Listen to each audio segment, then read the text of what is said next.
À Marine Le Pen, un record en nombre de voix et une présence au second tour comme son père 15 ans plus tôt, mais peut-être une légère déception aussi d'arriver en seconde position. Marine Le Pen repartie en campagne ce matin à Rouvray. Jean-Baptiste Marteau, Olivier Gardette. Quelques heures de sommeil et Marine Le Pen repart sur le terrain. Bonjour. À la conquête de nouveaux électeurs. C'est la deuxième campagne qui commence, la plus importante. L'image n'est pas choisie au hasard. Le marché d'une commune rurale du Pas-de-Calais pour trancher avec celle d'Emmanuel Macron dans une brasserie parisienne. Les appels au Front républicain se multiplient. La candidate FN balaie l'argument. Oui, le vieux Front républicain tout pourri, dont plus personne ne veut, que les Français ont dégagé avec une violence rare, essaye de se coaliser autour de M. Macron. Mais j'ai presque envie de dire tant mieux. Hier soir, à Hénin-Beaumont, d'abord le soulagement de voir Marine Le Pen au second tour. C'est l'un des plus beaux jours de ma vie. C'est un grand jour pour la France. C'est un renouveau, c'est un espoir et je sens qu'on va être porté par un élan patriote. Une qualification fêtée en famille. Pierrette, la maman de Marine Le Pen, ainsi que sa sœur Marie-Caroline s'attardent sur la piste. Mais sur les écrans, les appels à voter Emmanuel Macron s'enchaînent. Ils se crachent dessus, et maintenant ils vont s'unir pour faire un front républicain. C'est quoi un front républicain? De retour à Paris à la mi-journée pour valider sa profession de foi et son affiche. Ça va très bien, merci. Marine Le Pen va enchaîner les déplacements jusqu'à 2 par jour. Et là encore, question, quels sont les ressorts de cette progression, de ce vote à Neu-les-Mines dans le Pas-de-Calais? Reportage Maryse Burgot, Lou Cricorian. Neu-les-Mines, un paysage de terril, 12% de chômeurs et un vote à plus de 40% pour Marine Le Pen. Pourquoi vous avez voté, vous, pour Marine Le Pen, par exemple? C'est quelqu'un qui est pour les petits, madame. Les ouvriers, ceux qui... comme nous, comme là-bas, regardez. Les gens qui travaillent, tout. Ouais. On n'a rien, nous. Un ouvrier électricien qui s'inquiète pour le second tour. Vous êtes déçu parce que vous vous dites qu'elle ne peut pas l'emporter dans 15 jours. Tout ce qu'elle a sur le dos, non. Ils sont tous contre elle, point.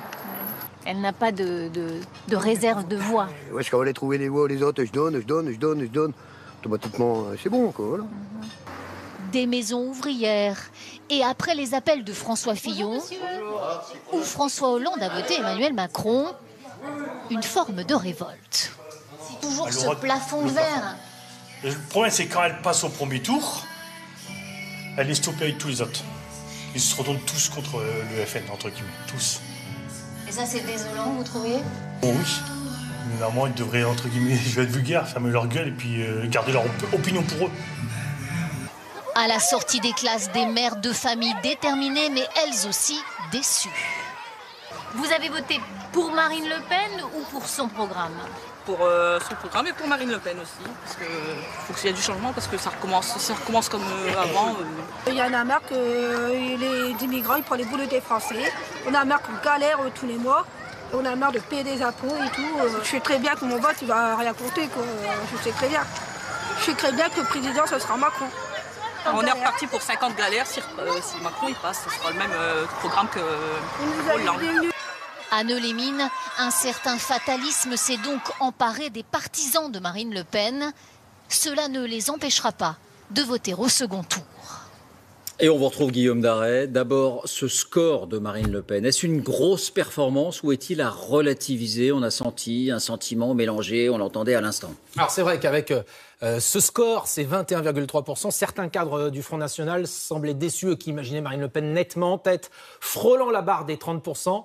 Mais attention David, parce que quand on regarde en nombre de voix, eh bien c'est un record. Marine Le Pen, hier, a recueilli près de 7 700 000 voix. C'est du jamais vu pour le Front National.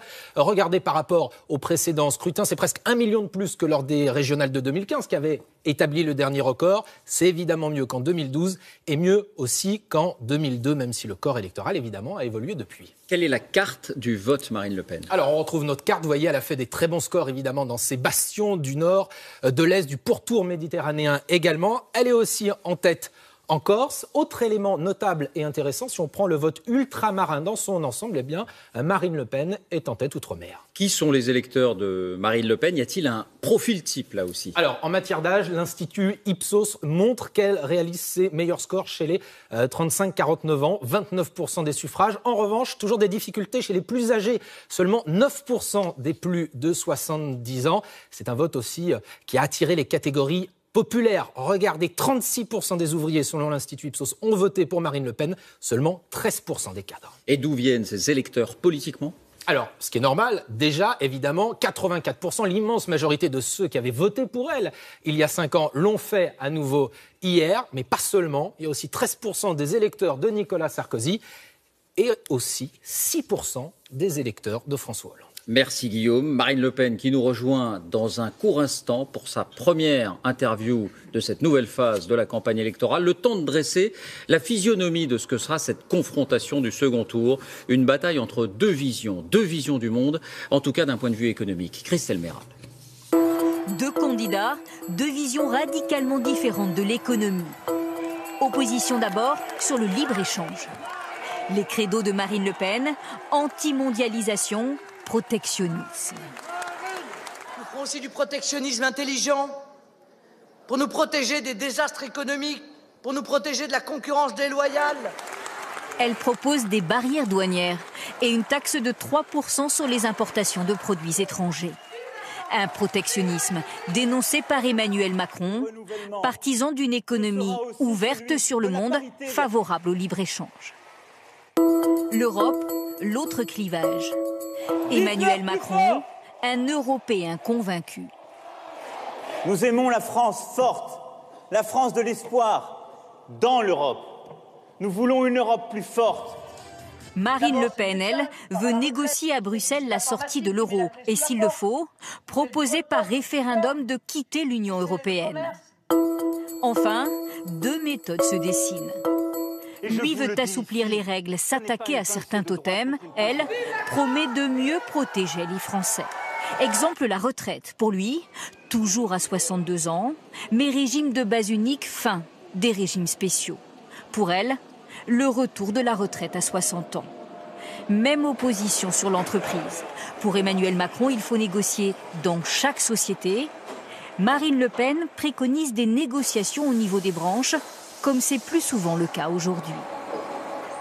Bonsoir Marine Le Pen. Bonsoir. C'est un moment important. Merci d'être avec nous pour le coup d'envoi de cette campagne du second tour. D'abord, sincèrement, lorsque les résultats vous sont parvenus hier soir, c'était la fierté parce que vous êtes au second tour ou un peu la déception aussi puisque les sondages vous annonçaient depuis de nombreux mois en tête de ce premier tour? Je n'ai aucune déception. Je n'ai que des espérances que j'aimerais d'ailleurs transmettre à ces deux mamans qui étaient dans le reportage et qui galèrent, comme elles le disent. Car nous pouvons gagner. Et je vais même vous dire mieux, nous allons gagner. Nous démarrons cette campagne à, selon les sondages, 40, 60, 10 petits points. Croyez-moi, c'est parfaitement faisable. D'autant plus que M. Macron a un peu bénéficié, il faut bien le dire, d'une forme de brouillard savamment entretenu lors du premier tour. Et là, le brouillard va s'estomper parce que maintenant, nous sommes face à face. Nous ne sommes plus que deux. Et donc, les Français vont découvrir le contenu de son projet, qui est un contenu d'une très grande violence sociale, économique, migratoire. Et là, je pense que beaucoup vont changer d'avis. Alors, on va en parler dans un instant de ces programmes, mais je voudrais vous montrer des images que vous connaissez. 21 avril 2002, votre père, 15 ans avant vous, est au second tour. Et vous étiez déjà là, vous aussi. D'ailleurs, on va vous apercevoir. Un coup d'éclat pour le Front National. Et puis c'est le Front Républicain, le rejet, la déferlante contre le FN au second tour et une défaite finalement assez sévère. Vous l'avez entendu dans ce journal, les mêmes causes sont en train visiblement de produire les mêmes effets avec un tout sauf Le Pen qui gagne toute la sphère publique. pas seulement la sphère politique. Que ferez-vous de différent cette fois pour tenter d'empêcher ça? Non, mais les choses ont beaucoup changé, vous le savez, même si vous faites mine de ne pas vous en apercevoir ce soir. Les choses ont beaucoup changé vous. Parce que je rappelle que le mouvement que je dirige a été en tête de toutes les dernières élections et que cette arrivée au second tour, vous l'avez rappelé d'ailleurs, était annoncée. Et elle est heureuse. Elle est heureuse parce qu'elle va permettre aux Français d'avoir véritablement, pour la première fois peut-être depuis longtemps, un vrai choix. Nous avons, Emmanuel Macron et moi-même, des projets qui sont radicalement opposés. Il est pour la mondialisation sauvage, la plus brutale. Il est pour la dérégulation, notamment du droit du travail. Il est pour l'immigration massive. Il est pour la soumission et la fracturation en communauté, c'est-à-dire pour le communautarisme. Donc tout nous oppose. Moi, je suis la candidate patriote, la candidate du peuple, Il celle qui revendique défend... ce mot aussi, patriote, vous l'avez entendu. N'écoutez, rien dans le projet de M. Macron, ni même dans son comportement, ne dénote la moindre preuve d'amour pour la France. Il l'a insulté, il l'a accusé de crimes contre l'humanité, il a dit qu'il n'y avait pas de culture française, il conteste en toutes circonstances ce qui fait la sève, l'âme de notre pays. Donc je crois que c'est un mot qu'il utilise parce que probablement un logiciel lui a dit de l'utiliser, comme d'autres. Ma question, Marine Le Pen. Le patriotisme, c'est de l'amour, c'est un sentiment profond que l'on a ou que l'on n'a pas. Et le moins qu'on puisse dire, c'est qu'on ne le ressent pas chez Emmanuel Macron, ni à l'égard de la France, ni à l'égard des Français d'ailleurs. Ma question, c'était, allez-vous changer quelque chose à votre programme, à votre manière de le défendre, à votre discours, à votre façon d'être pour essayer de ratisser plus large et augmenter votre score à partir de ces 21%? D'abord, je vais vous répondre très clairement. Je pense que nous approchons du moment décisif. Moi, j'ai toujours considéré que le président de la République est le président de tous les Français et qu'à ce titre, il doit donc rassembler tous les Français. Alors, c'est une conviction profonde, mais il faut maintenant passer des paroles aux actes et c'est la raison pour laquelle il m'est apparu indispensable de me mettre en congé de la présidence du Front National. Ce soir, je ne suis donc plus la présidente du Front National, je suis la candidate à la présidentielle, celle qui souhaite encore une fois rassembler autour d'un projet qui est un projet d'espoir, de prospérité, de sécurité, l'ensemble des Français. Vous vous sentirez plus libre ? Je me sentirai plus libre, mais surtout, je serai au-dessus de considérations partisanes. Et je crois que c'est important. C'est un acte, encore une fois, important. Marine Le Pen, on ne va pas tourner autour du pot. Il y a beaucoup de Français, vous le savez, peut-être certains de ceux qui nous regardent ont ce sentiment, qui ont peur du Front National, qui ont peur de vous. Vous l'avez vu dans cette enquête Ipsos publiée dans le JDD il y a quelques jours. Votre profil inquiète. Très loin d'ailleurs de la France apaisée que vous défendiez sur vos affiches au tout début de la campagne. Est-ce que vous avez conscience de ça et comment comptez-vous y remédier? Mais les Français n'ont absolument Vous avez vu cette enquête Ipsos? Non, je n'ai pas vu cette enquête. Vous savez, j'entends tellement dire du mal que je ne lis pas tout. Près des 2 tiers des Français inquiets. Oui, mais et c'est pas qu'ils désapprouvent ou qu'ils approuvent, c'est se disaient inquiets de votre programme, personnalité. Oui, mais le système cherche à faire de nous une caricature en permanence. Moi, je dis aux Français, regardez le projet qui est le mien. Regardez mon parcours, d'ailleurs. Nous sommes, je crois, ceux qui défendons le plus et le mieux la démocratie. Vous savez que je fonde mon projet sur la proportionnelle, sur le référendum d'initiative populaire. Je l'ai dit et je le ferai. Aucune de mes actions ne s'effectuera sans le peuple ou contre le peuple. Et surtout, je suis la candidate de la protection des Français. Moi, je considère que la nation est la structure la plus performante pour assurer leur protection, mais aussi pour être le support qui va leur permettre de pouvoir se projeter dans le monde et redonner une voix à la France, parce que le monde attend le retour de la France. Et c'est vrai que je suis encore une fois confrontée à quelqu'un qui veut tout ouvrir et envoyer les entreprises toutes seules à l'assaut de la mondialisation, les salariés tout seuls. Eh bien, moi, je dis que c'est collectivement, comme une nation, comme un peuple, que nous devons nous réarmer face à cette mondialisation par des frontières, notamment pour maîtriser l'immigration, mais aussi pour arrêter la concurrence internationale déloyale que subissent nos salariés par l'intermédiaire de la directive détachement des travailleurs, mais aussi nos entreprises, nos agriculteurs, qui sont confrontés à des productions, encore une fois, sans aucune norme, alors qu'eux en subissent beaucoup. Et puis, au-delà de ça, Monsieur Pujadas, il y a l'unité de la nation. l'unité de la nation. Attendez, je voudrais rester sur l'Europe d'abord un instant, oui. et sur les termes. Je disais peut-être la virulence de certains termes, de vos proches aussi, au Front National. Regardez ce tweet, par exemple, de Florian Philippot. Ah oui, mais c'est votre bras droit. Et voilà ce qu'il disait du drapeau européen il y a quelque temps. On va bientôt ranger au placard votre torchon oligarchique en parlant du drapeau européen. Alors la politique, c'est pas une affaire d'enfant de cœur, mais tout de même, ces formulations, est-ce que ça vous choque cette formule, par exemple? Mais ça me choque absolument pas. Nous avons un drapeau. Il est bleu, blanc, rouge. Nous avons un hymne, c'est la Marseillaise. C'est à nous. Et je ne veux pas que les Français soient dépossédés de ce qui leur appartient. Ça leur appartient.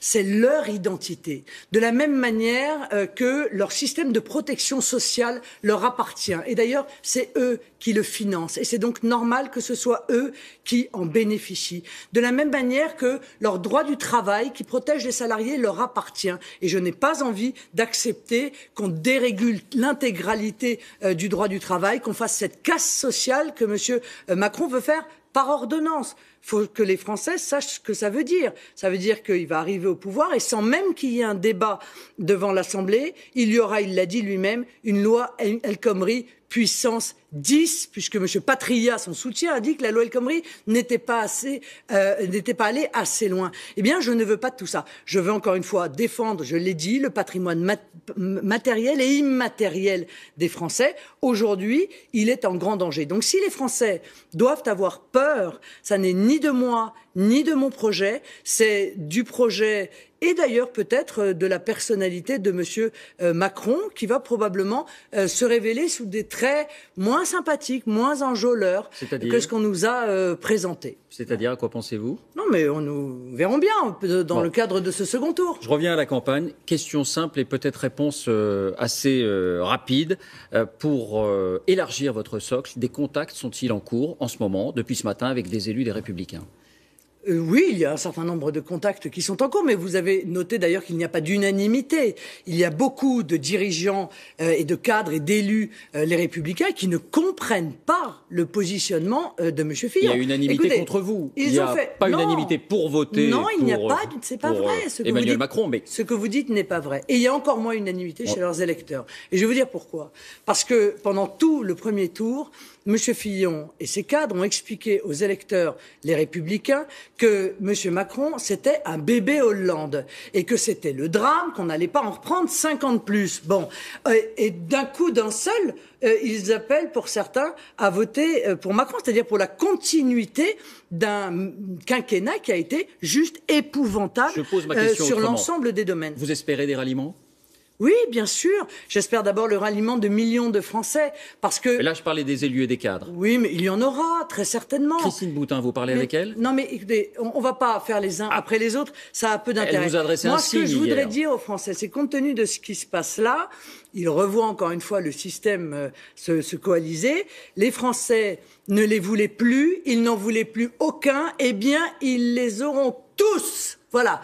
Tous ensemble. Si c'est ça que les Français veulent, il n'y a pas de problème, il faut qu'ils choisissent M. Macron. S'ils n'en peuvent plus de ce système qui se succède à lui-même, avec des politiques dont ils ont déjà tâté, mais qui vont évidemment s'aggraver, eh bien, il faut qu'ils fassent un autre choix. Ils ont la possibilité de faire, c'est précisément tout l'enjeu de cette présidentielle. Nicolas Dupont-Aignan, c'est un enjeu important pour vous, 4,7% des voix. Est-ce que vous lui adressez un message ce soir? Nicolas Dupont-Aignan a un projet qui est extrêmement proche d'une autre. Faut le dire. Bon, il a les mêmes convictions, il partage le souhait que la France redevienne souveraine, le retour des frontières, il souhaite arrêter cette immigration massive. Il y a beaucoup de choses qui font que nous pourrions en tout cas engager une conversation. Je le souhaite, encore une fois, je souhaite le rassemblement le plus large des patriotes face aux représentants de la mondialisation